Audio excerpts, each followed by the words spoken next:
All right, welcome to Expand, Dominate, and Profit. I'm Aaron Ryan, founder of the Ryan Group, and today I am joined by Lars Hedenborg out in Charlotte, North Carolina. Welcome, Lars. How's it going, brother? Good, man. How are you? Doing well. Just like we talked about, I'm just better than I deserve, blessed in a lot of ways, and just doing the work. Getting after it every day. Well, you worked hard for it, my man. Nobody deserves it more than you.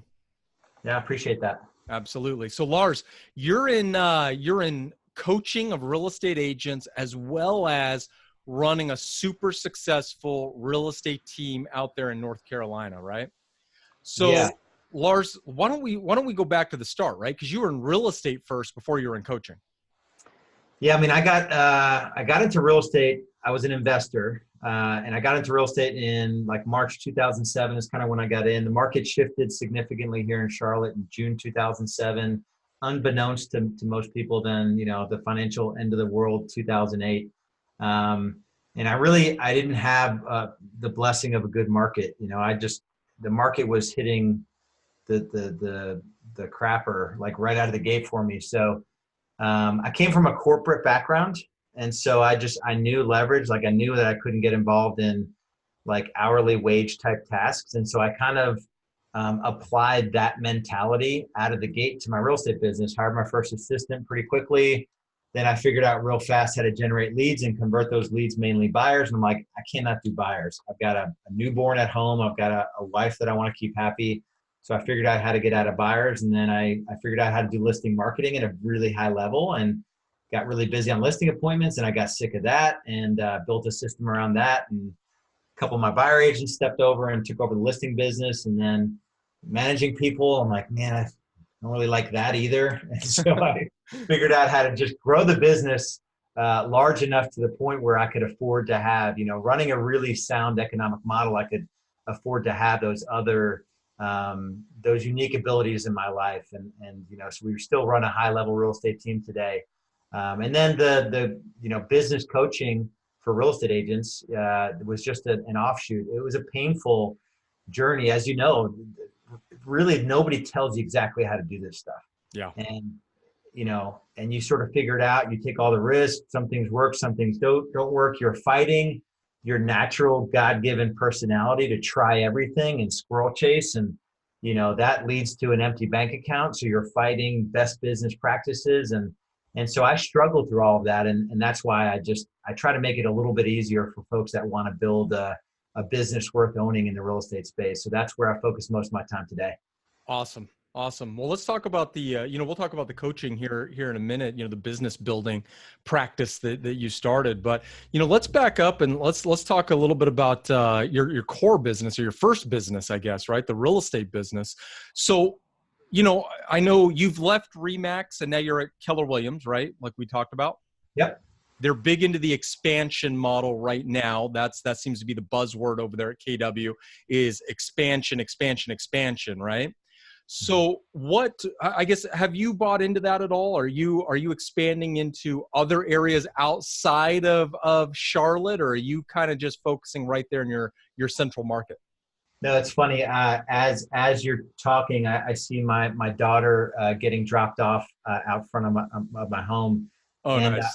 I sort of liken it to when I'm working with somebody and they have like more than two kids, and they have like they're challenged for time or money, and they have four kids. I'm like, dude, you got too many kids. That's your problem, and we can't do anything about it. So, and I feel like that with business. Yeah. We're obviously attracted to business because it's something we can get into and do really well at, and we can make decisions and be sort of that calm in the storm and be decisive, and things happen and it feels good. And we're like, if it feels good in one business, let's do it in another business, right? Because the one business gets a little boring, and I think expansion a little bit. I think it does complicate things a lot of times. So for me personally, I liken business to kids. One is like awesome. You can spend all your time with one and love on it. Two is really good. It's a little diversity, and my two kids are two different personalities, and it's Sure. It's great to see them growing up differently, and I have to lead them differently and discipline and love on them differently. And so I've got two businesses, and it is just the right amount. That being said, it is our goal to sell 4,000 homes in a single year. And so Wow. we are blessed to be able to do it. The expansion I've seen work at a high level is guys that do it because their market almost dictates it. You know, we're in a market where there's 2.4 million people in our metro. It's 7 counties. It's without traffic, it's less than an hour from one end of the 7 counties to the other end, and even a little bit less in east to west. And so Wow. it's likely we could do $1 billion sold in a single year in a single market. That's a And unique market. yeah, and it's growing, and it doesn't do the highs and lows. And so I think if we're in a smaller market, we'd consider expanding quicker, because KW does allow that footprint for us to be able to do that. But yeah, business is hard, Yeah. because you're trying to get your vision in your head executed with regular people that are completely jacked up. Like everyone is jacked up in some way, and they have their own. You don't want to believe it, but they bring all of their own personal stuff. They're in your Yeah. office all day long, either going on social media if you allow it, or they're stressed about something in their life, and so you have to put these systems in place. And I don't know. So I don't know if I answered your question, but sometimes I feel like, man, two businesses is a lot, to Yeah. really love on two businesses. So we're probably going to expand at least to one other location. It's kind of a sister market to Charlotte. It's Lake Norman. It's a higher price point. Yeah. There's 3 KW offices up there, so we could plant an agent up there pretty easily. But we would serve this. It would be out of the same hub, so all of our systems and our operations would be served. Even our new business development will be served out of our Ballantyne hub. Nice. Okay. Well, that's I know in my business right now, and it's funny you mentioned the staff members being on social media and doing all this stuff. I'm looking out my window as you're saying this, and I got 11, 12 people sitting out here, just staff members. I'm just watching them, scroll between work, and I think I just caught somebody on social media. So I think you're definitely a truth teller there. That's great. So 4,000 homes is the goal for you guys in a single year. What did you guys do last year? So this is a cool story, and this is this is really being open and honest with everyone. So this is the end of 2016, and what I realized I built. So this is my 9th full year in the business, and I had sold 2,200 homes in 9 years, and only 10% of those homes did I close personally. My last closing was January 2012. And I put the right economic model in place. I had strong gross margins, had about 66, 67% gross margins. That's So great. I paid my agents about 33%. And they were making really good money because we had good systems in place. And I realized what I had built. I realized two things. I built the business to serve me, and three things. I built the business to serve me. I couldn't grow it any bigger, and it was culturally bankrupt. Wow. And so, yeah, and that's not easy to say. I get emotional when I say that, because I had a lot of people working really hard in that business, and we really didn't. When I say we, I was able to build a coaching business because I had people there that were willing to pick up the slack and run the real estate team.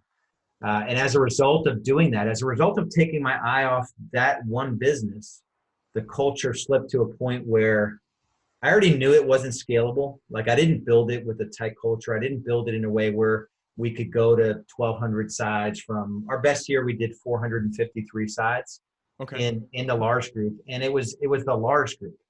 Yeah. And it was a business, in the Bible it said, don't build a shrine unto thyself. And that's basically what I did. I wasn't as concerned with serving my team as I was with how that business served me. And that was like it was at the same time I was sort of considering, like, what do I want my life to stand for? And really, how am I going to make a true impact in this world? And so I ended up taking that business, and I knew another guy who had done something similar. built a business that was a little harder to scale. He did it with prospecting. I did it with marketing. And we joined those businesses together. And but for the grace of God is the only reason the two of us can get along, because he's super strong-willed and hard-charging visionary. I'm super strong-willed, hard-charging visionary. Our superpowers are unique. His name is Thomas Elrod. And we have a common vision for serving underprivileged children. And Okay. so now our name, it's High Performance Real Estate Advisors, but the high performance applies just as much internal to the company as it does to our clients.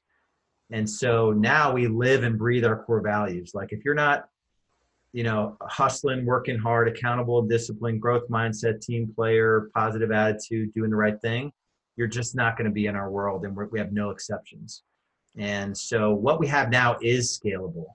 We have systems in place so nobody's on social media during the day.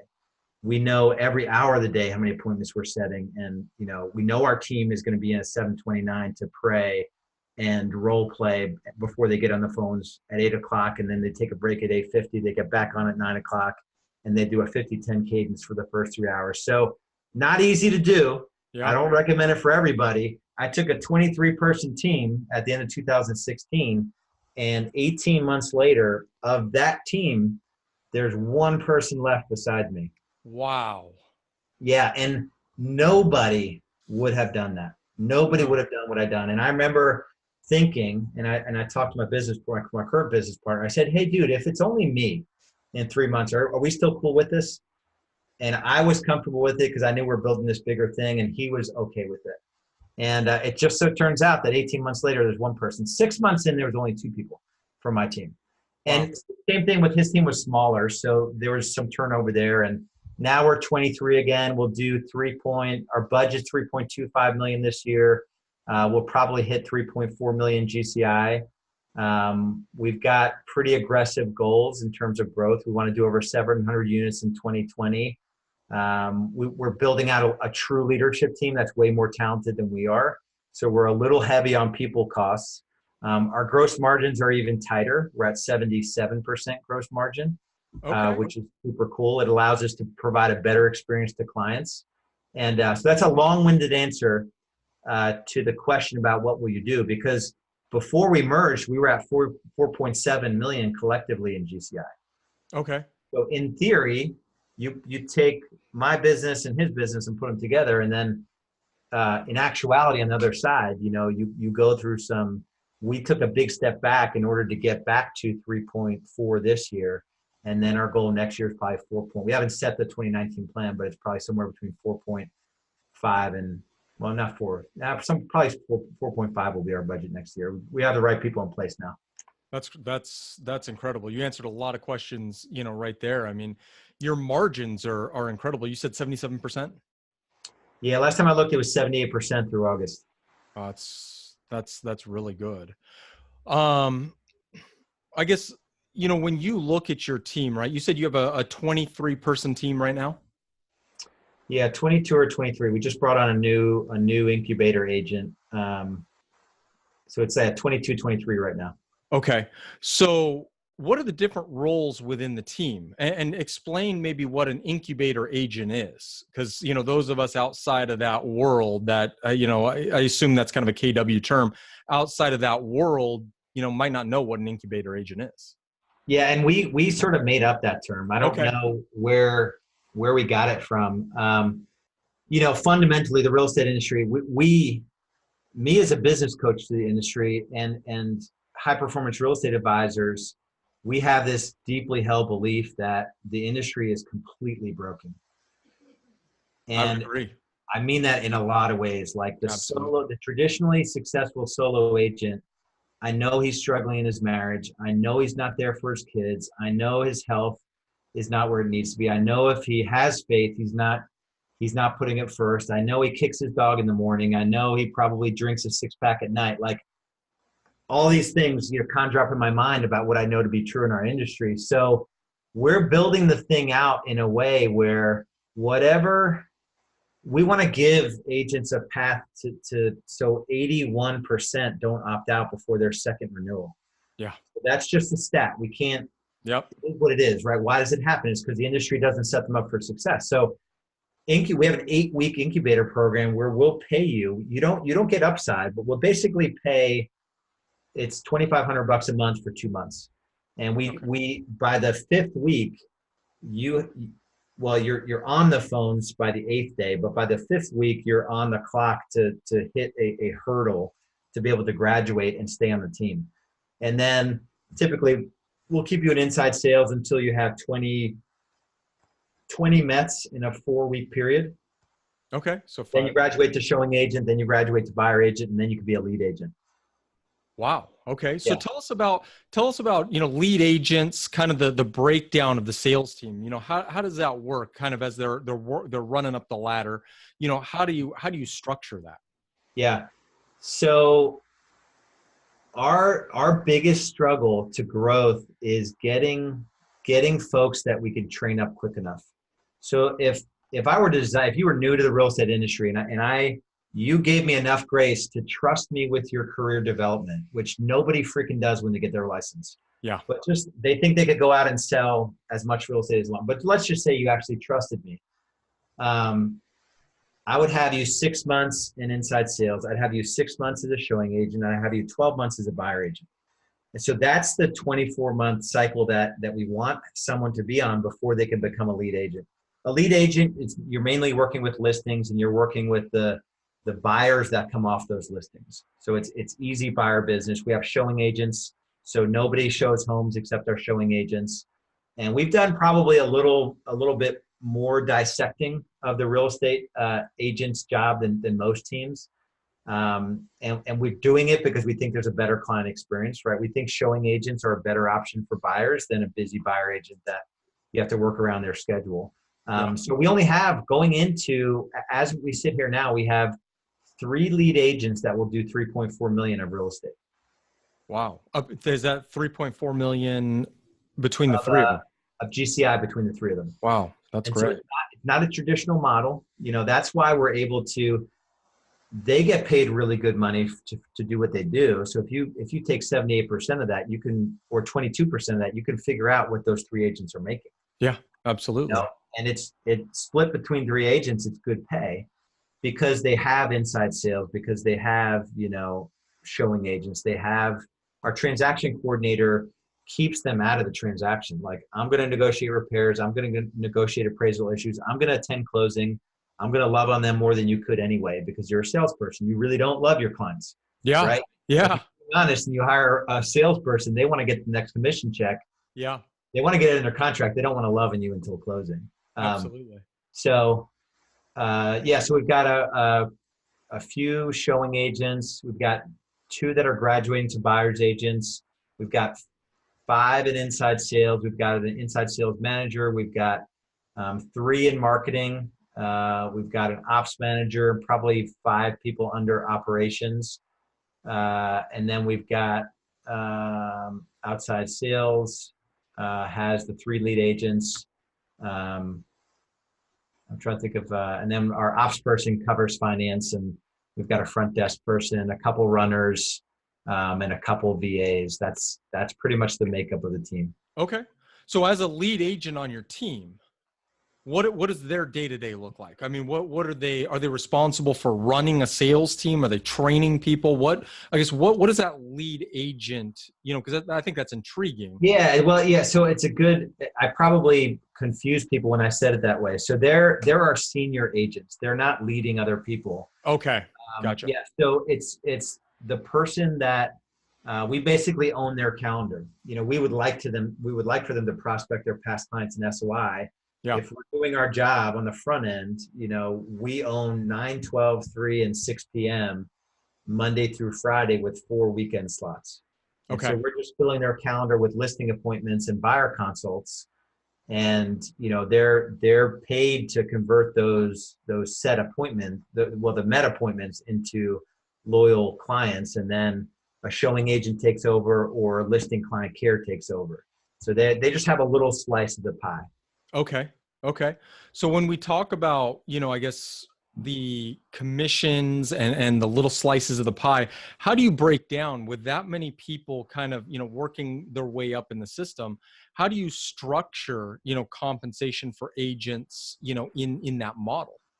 Yeah, and it kind of goes back to, so the economic model that I adopted early on, and is the one that we coach to today, is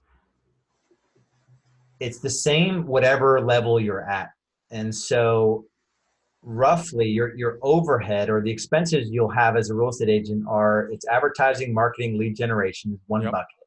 Yep. Then it's people, having people help you, administrative assistants, or a runner, or people expenses. And then it's overhead. It's what you're paying for rent, or your phones, or your gas for your car.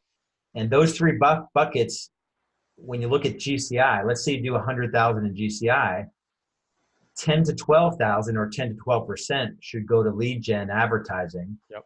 10 to 12,000 should go to an assistant, even if it's just a part-time assistant, and 10 to 12,000 will go to overhead. So you'll net, let's call it 10, 10, 10, you'll net 70 on the 100.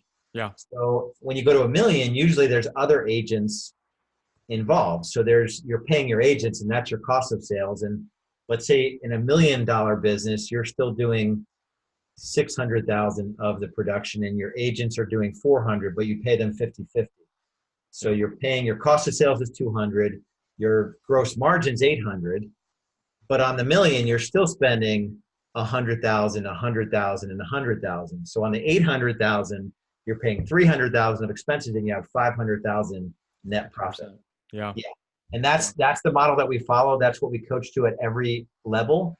The challenge is most team leaders overpay their agents because they're so happy to get out of buyers. So like, I don't care, I'll do 50-50 on the stuff I do, and then you can take 90% on your SOI. Sure. And on the listing side, they don't even think that, that they should do something different. A lot of them pay really high on the list side. Yeah. And you're left with a business that doesn't have really good gross margins, and you have these $200 million quote unquote teams where the team leader's losing money on the team, and they're only making a little bit of money because they do their own production. Absolutely. And I know examples of that. Yeah, I've heard it a lot. I think that it's interesting because we hear these guys going, and gals, right? These teams expanding, and I have some locally here where they're expanding into 15, 20 markets within that system. And you ask them, and they're just starting to make money. They're just starting to actually see a return on that. And I know you come from we started about the same time, right? We were in the same coaching, we're in the same programs. I mean, for a while. And, if you're not making money doing it, then why do it? Yeah. Right? If you're not making money, you're not putting money in your pocket, a good chunk of money, right? Because in my opinion, managing the people, dealing with the employees, dealing with, the agents, that's more of a job than just going out and selling real estate a lot of times. So, we got to be compensated or putting a good margin to the bottom line to make it worth it. Yeah. And you have these big expansion organizations that I think the reason they're growing fast is because the teams they're absorbing think life is going to be easier inside that organization. Yeah. And they just want something to be easier. And I've talked to a couple of these guys in the bigger expansion teams where their life is not better. They're under more pressure, and they're making considerably less money. Yeah. And now they're being driven harder than ever because it's their fault they're not growing. Yeah. And it's just like, That's tough. I talked to a guy who his marriage is suffering, and, and he's making a third of the money he was making, before he joined one of these expansion teams. So there's the flip side of it too. Yeah. It's that growth is great. I say growth for growth's sake. What's the point? Yeah. Really? I definitely have a faith where I know I'm not going to be measured on the number of homes I sold, or I'm super competitive, so I like to be high in the rankings. I'm pretty sure no matter what your beliefs are, that nobody's going to care how many homes you sold. Yeah. So in our industry, there's a lot of ego, and nobody really talks about like what hit the bank account this year. Yeah. And we just assume that if you sell 2,200 homes in a year, that you're making a ridiculous amount of money and that you're not stressed. And, and I don't think it's the case a lot of times. So I think that's, just more conversations like this about, like, let's just have an open conversation about the parts of your business that freaking suck. Yeah. And what are the real stresses you have? And really, what is your financial situation? And Yeah. I think if we had conversations like that more in our masterminds, in our coaching programs, I mean, I think that would be a big leap for this industry, because teams aren't going away. Yeah. I mean, Gary Keller's mastermind, he said, and we just had a big firm yesterday in our market. I think 1,700 agents was acquired. Alan Tate was acquired in my market just yesterday. Wow. And, Gary made the comment that there'll probably be, like, I think he said 10 teams. I'll just say he said 100 teams. He said there'll be 100 teams across the country, and there'll be two major brokerages. Wow. Consolidation, I used to be in mergers and acquisitions, and consolidation hits every industry. Sure. If you Absolutely. look at, whatever, shoemakers back in the 1800s, probably one guy came into a region and acquired these 10 shoemakers, and they're like, hey, I'll do your billing for you. I'll Yeah. source the cows for you. Or, it's the same crap that goes on today. So, Absolutely. Absolutely. Well, I think that that's an interesting point. I mean, I think it's fair to say, right? If you think about the team model, and I mean, Lars, you're in the coaching business too. I mean, you see these guys out there who are trying to build these huge teams. Like you said, not making any money. I think it's fair to say that if you're listening to this, right? If you're or watching this, right, on social media or whatever, and you're not putting at least 50% of your GCI in your pocket at the end of the year, you need to call a coach. You need to call a business coach. You need to call somebody who can help you restructure and reorganize your business so that you're making money. I mean, there's no question about it. yeah, we've seen guys that, I had a guy speak at our event. When I met him, he was doing 100 units himself with two admin, and he cleared. It was some crazy low number. I think he cleared like 250 that year, Hmm. and it was like a 200,000 price point. Um, and he was working 70, 80 hours a week. And his wife was pregnant with their first child, and this is just 3.5 years ago. And their third child was just born, and he just left me a Vox message the other day. So his business went from 100 to 225. It's been out of production for 12 months, and he doubled his income. Wow. He improved the quality of his life and is making more money. And his team members, so he believes that everyone on his team should have a high quality of life, and they do. Yeah. And they love this guy, and they'll fight for him. And so it's just an exciting journey. I mean, it's a tough business to do alone. I say oftentimes that if you're either going to be running a team, or maybe it's better to work for a team, Yeah. and there's no shame. Like our listing agents, our lead agents are high quality people. Our inside salespeople are high quality. Like our marketing lead, I mean, she's high quality in what she does. And so it's going to be tough to compete with someone that takes a business approach to real estate. Absolutely. And someone that's just honest with themselves about what their real situation looks like, and tracking and reporting. It's the ugly parts of business, knowing your numbers consistently, almost in real time, leading and lagging indicators. We know based on the appointments we set today, if we're going to hit our numbers in January, February. Yeah. It's not like this magical thing. And we do all of it through VAs, low cost VAs. So tracking isn't hard.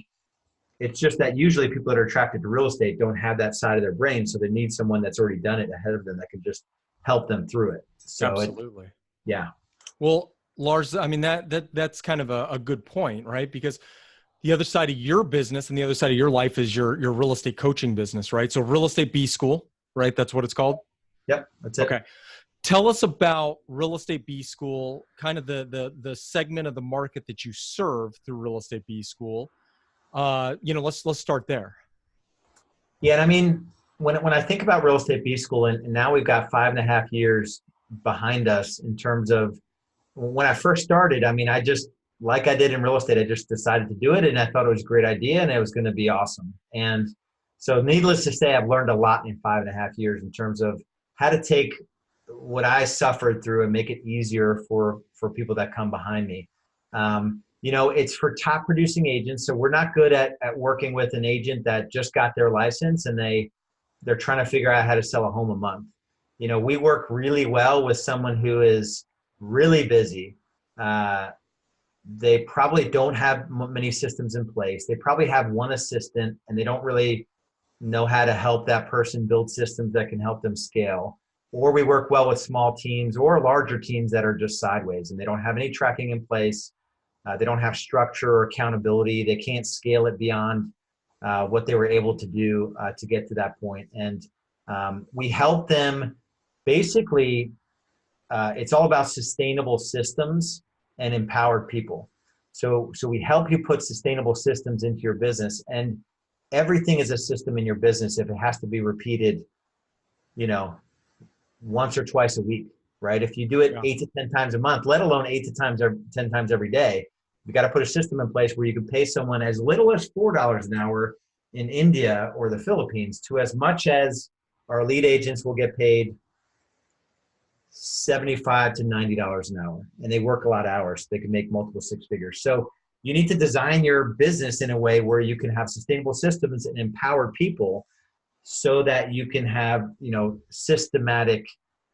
a systematic increase in time away from the office and money in the bank. So it's that time and money freedom where ultimately you can have a choice of the relationships you have. The reason I can have this conversation with you and we can have this sort of, we started this relationship or rekindled it last time we had a conversation. The reason I could do this and you could do this is that we built our businesses in such a way where we have margin to be able to take an hour out to have a conversation about how the industry is jacked up and how we can help serve it. Absolutely. And I just don't think that exists in real estate businesses. And then it just overflows into families. And so our in is that we're going to help you with time and money freedom. And then that's really attractive because we're selling money at a discount and we'll give you time back. But then it really creeps into all the other areas of life where, we challenge you in your relationship with your spouse. We challenge you, are you really serving your kids at the highest level? Let's talk about your physical health, your mental health, your spiritual health, whatever your beliefs are. What else is in your way to being completely fulfilled? And a lot of times it's tough decisions on where you're spending your time moment to moment. This thing is not serving anybody, right? There's nothing good on here. For the most part, there's nothing good on here. And nobody's holding you accountable. As a team leader, you decided you wanted to get into business. Nobody promoted you. You didn't earn it. You literally decided that I want to start a team and I'm going to hire an admin and then I'm going to offload buyers and hire buyer agents. And so most team leaders are, including myself, when I started a team, I was completely unqualified to do it. Sure. And then those that can actually fumble through their first couple of years and get to 100 sides, 120 sides. And now we've got something. Now we've got a little bit of momentum. And then they can breathe a little bit, hopefully, to learn better how to manage people and lead people. And then they can go to the 200, the 300, 400 units. So we serve that part of the market. It's the B stands for business. And so we're a business school for real estate agents. It sounds like you mixed a little life coaching in there too. Yeah, only because it just, your business, when you're a business owner, your life is such a part. Your business is there to serve your life. And we meet people when it's lopsided. Yeah. And the question we ask is, and I just did a webinar the other day, is the amount of money you're making in real estate, with the amount of hours you're working, with the level of stress you're suffering, worth it? So basically, is the time, money, stress trade-off worth it? Great question. And if it's not, let's just get to work on it. And then it inevitably it bleeds into other things because there's stress. Guys, especially, it seems, and girls have a bad rap too. Female business leaders, they have to still cook dinner and vacuum and take care of their husbands and kids. And but guys seem to want to. What was the point I was going to make? I forgot my point. But yeah, it's basically that trade-off. You know, we only have a limited amount of time in a day, in a week. The cool thing is that we all have the same amount of time. That's true. So, like, time is the equalizer. You know, you want your time. You don't want to give you all your time to your work. You want to make. I made a decision early on, and I don't know if you ever did this, where I just decided my time was worth X dollars. I wanted to make 500,000 before taxes, and I wanted to work 2,000 hours. Yeah. And simple equation. I wrote it down on 10 index cards, $250 an hour. Yeah. And when you start to view the work you do through any lens like that, you're like, holy cow, I can't believe I'm shuffling all this paper over here. Or I can't believe I'm in this client file. I can't believe I'm going to do a walkthrough. I can't believe I'm showing homes. I can't believe you don't like it and you want to get paid more than the activity, yet we just do it. Yeah. And the industry tells us that, you know, you're a solo agent, right? That everything in our industry gets paid by there being 1.2 million realtors Yeah. and 2.2 million real estate agents that all belong to their local boards. You know, if it went to 20% of those numbers, all the transactions could happen with 400,000 real estate agents Yeah. easily. Absolutely. Every MLS would go out of business. They couldn't pay their lease, you know, and so I think it's going there. You know, I think MLSs are going to consolidate. I think there will be way less real estate agents. Same thing with financial advisors. 5 years in a row, there's been, no, 7 years in a row, there's been less financial advisors. Oh, Year wow. after year after year after year, because technology has taken over that industry. Yeah. And Sure. same's going to happen in real estate, like in artificial intelligence. And you're going to have an iPad at the front door, and it's going to do a retinal scan of the buyer, and they're already going to be pre-approved. And they're going to allow themselves into the home, and there's going to be speakers in the home that talk them through every room. And that's not far away. Hmm. And so we just have to embrace how we're going to show up in that world in the future. Absolutely. And the only way to Absolutely. show up is to be the financial advisor or the real estate or the travel agent or the lawyer that decided they're going to provide a premium service. Sure. Well, I think the travel industry is a good example of that, right? I mean, when's the last time you used a travel agent to travel, right? Yeah. You can do everything online. You can do it, you know, all through, you know, different websites, and even shop, you know, the best fare or whatever, you know, through different websites. So, well, brother, this has been good. You know, you've shared a ton of good information. I think that, you know, we left everybody out there with a lot of good information. You know, one big thing I took away from this is if you're not putting 50% of your GCI in your pocket at the end of the year, you need to call this guy. If you're out there and you have a referral, right? You have a buyer or seller who needs to sell or buy a house. I'll tell you guys this, there's no better agent to call than Lars. He's got an amazing team. He's got an amazing business. He's been around a long time. I've known this guy. He is the man. Lars, if somebody has a real estate referral, they want to talk to you about real estate B school, how do they get a hold of you?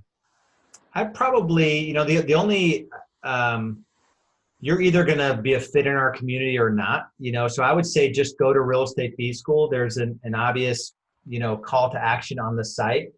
If you're at a point where you sort of lack the business side of a business and you can't scale beyond where you are today, and the time, money, stress equation doesn't feel good for you, I would say go to realestatebschool.com. We're in the greater Charlotte area as a real estate team. So it's refer HPREA, REFER, and then high performance real estate advisors, HPREA. So go to referhprea.com. And the last thing I'll say, the conversation today, because there's a lot of like solo agents that listen to these podcasts, and what I've found is that they feel like it's easy for you guys to say. I mean, look at the business that Aaron's created or Lars has created. Don't get overwhelmed or get discouraged by where you are today versus where. I promise you there are completely jacked up parts of my thinking and my businesses that we didn't get a chance to talk about today. And the same thing with Aaron. What I would say is just look to a next level for yourself. And where that next level is going to be is going to come down to the decisions you make with your time every day. And make a decision on what your time is worth so that you can get to 8 hours a day making $100 an hour. A lot of you, if you can make $100 an hour for 8 hours a day in earnest, and you could get everything off your plate that you can farm out for $20 or less, that's your first step. That's like 90% of our industry. Yeah. So, and then the next step, then you've got an admin, and then buyers are now a pain. You can do a showing specialist model with agents in your office, not even on your team. And then all of a sudden you're paying $20 an hour for showings and you're not spending time with those clients. So don't get discouraged about where you are in your journey. Just know that, like Real Estate B School, we have 6 phases of growth. And so as long as you're a busy real estate agent, you can work with us at two transactions per month. Then our goal is to get you to 6 to 12 to 18 to 30, and then you're completely out of your business. And so there's all these next levels for you. And the best time to start getting in shape in any area of your life, the best time was 5 years ago. Yeah. The second best time is today. Sure. Absolutely. So I just have a lot of respect for you and the work that you're doing, and kind of spreading. I like to say the good, the bad, and the ugly about building a business, and just being open with it. So a lot of kudos to you. Absolutely, man. No, I appreciate that. Well, Lars, you're a busy guy. I appreciate your time today. And again, you got clients out there in Charlotte, wanting to buy or sell, get online, find Lars, and again, if you're looking to build a business and put more money in your pocket, there's no better place than Real Estate B School. So appreciate you. Thanks for being on, man.